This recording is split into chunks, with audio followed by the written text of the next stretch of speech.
નમસ્કાર મિત્રો, સ્વાગત છે તમારું બહુચરા ડિજિટલ ચેનલમાં। મિત્રો, આજે આપણે વાત કરીશું નારસંગા વીરદાદાના ઇતિહાસની। કહેવાય છે કે જ્યારે દક્ષ પ્રજાપતિએ એક મોટા યજ્ઞનું આયોજન કર્યું અને બધા જ દેવી દેવતાઓને આમંત્રણ આપ્યું, પણ પોતાની દીકરી સતી અને જમાઈ મહાદેવને આમંત્રણ આપ્યું નહીં। છતાં પણ સતી મહાદેવની રજા લઈને યજ્ઞમાં આવ્યા। ત્યાં આવ્યા પછી તેમને ખબર પડી કે કોઈ તેમનાથી પ્રેમથી બોલતું પણ નથી અને બધાના મોઢા ચડેલા છે। અને એક સતીની માતાએ પ્રેમથી આવકાર આપ્યો, પણ એમના પિતાજીએ મહાદેવને અપમાનજનક શબ્દો બોલ્યા। આથી સતીને અત્યંત ક્રોધ ચડ્યો અને પોતાના યોગથી અગ્નિ પ્રગટાવીને પિતાજીના યજ્ઞકુંડમાં પડીને પોતાના દેહને બાળી નાખ્યો। અને આ વાતની જ્યારે ભગવાન શંકરને ખબર પડી ત્યારે ક્રોધે થઈ જટામાંથી એક ગણને ઉત્પન્ન કર્યો। આ વીરભદ્ર નામના ગણને મોકલીને યજ્ઞનો નાશ કરાવ્યો।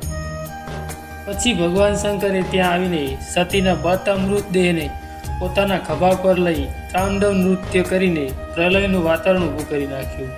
અને પછી જ્યારે બધા દેવતા મદદ માટે ભગવાન વિષ્ણુ પાસે ગયા અને આથી ભગવાન વિષ્ણુએ સુદર્શન ચક્ર વડે સતીના દેહના 52 ટુકડા કરી નાખ્યા। અને જ્યાં જ્યાં સતીના ટુકડા પડ્યા ત્યાં ત્યાં 52 પીઠો બન્યા।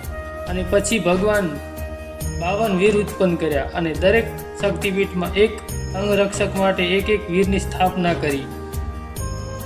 અને મહાદેવના ગણ તરીકે વીરભદ્ર આ રીતે 52 વીર ભૈરવ તરીકે પૂજાય છે।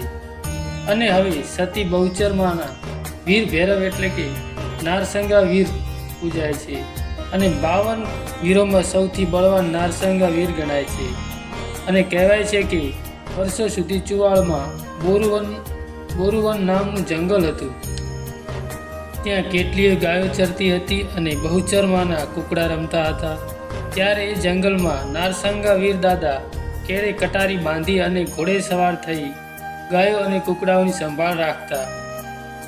અને એકવાર ગાયો અને કુકડા ચરતા હતા ત્યાંથી મોગલો નીકળ્યા અને કહેવાય છે કે મોગલોએ એક ગાયને કાપી ભોજન કરવા લાગ્યા।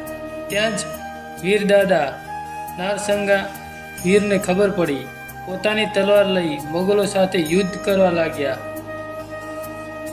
વીરદાદાએ પોતાની તલવારથી કેટલાય મોગલોને કાપી નાખ્યા અને મોગલો સામી છાતીએ અને વીર નારસંગા દાદાને પહોંચી ના વળ્યા, એટલે તેમણે નારસંગા દાદાની પીઠ પાછળ હુમલો કરી દગાથી તલવારનો ઘા કર્યો।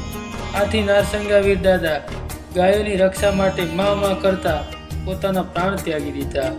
અને આ જોઈ મોગલો વધારે ખુશ થઈ ગયા અને બહુચરમાના કુકડા રમતા હતા એમને મારીને મોગલો ખાઈ ગયા અને એક પછી એક માતાજીના કુકડા કાપવા લાગ્યા।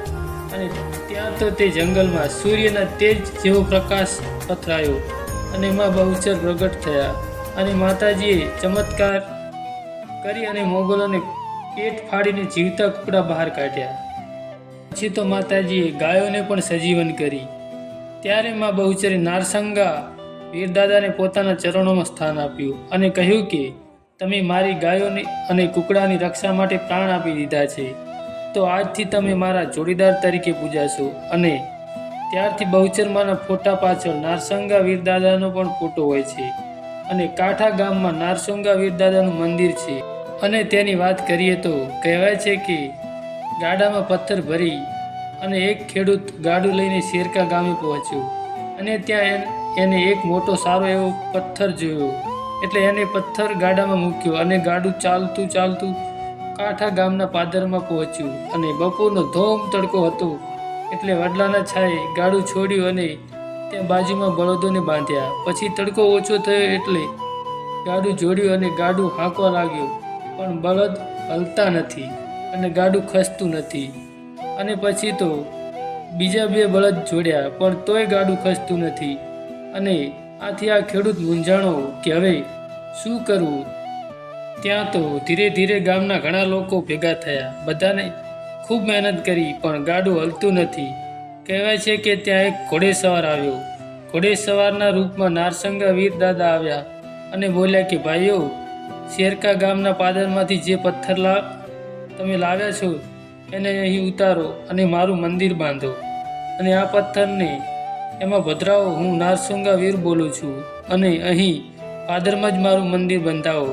અહીં મારે બેસણા કરવા છે. અને પછી તો શેરકા ગામથી ગાડામાં લીધેલો પથ્થર નીચે ઉતાર્યો અને એ પથ્થરની પડલા નીચે સ્થાપના કરી અને પછી ગાડું આગળ ચાલ્યું.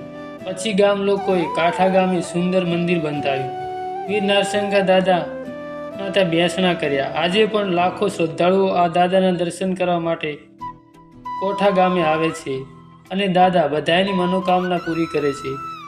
મિત્રો, આ હતો વીરોના વીર એવા નારસંગા વીર મહારાજનો ઇતિહાસ. મિત્રો, આવા જ વિડીયો જોવા માટે અમારી બહુચરા ડિજિટલ ચેનલને સબસ્ક્રાઈબ કરો.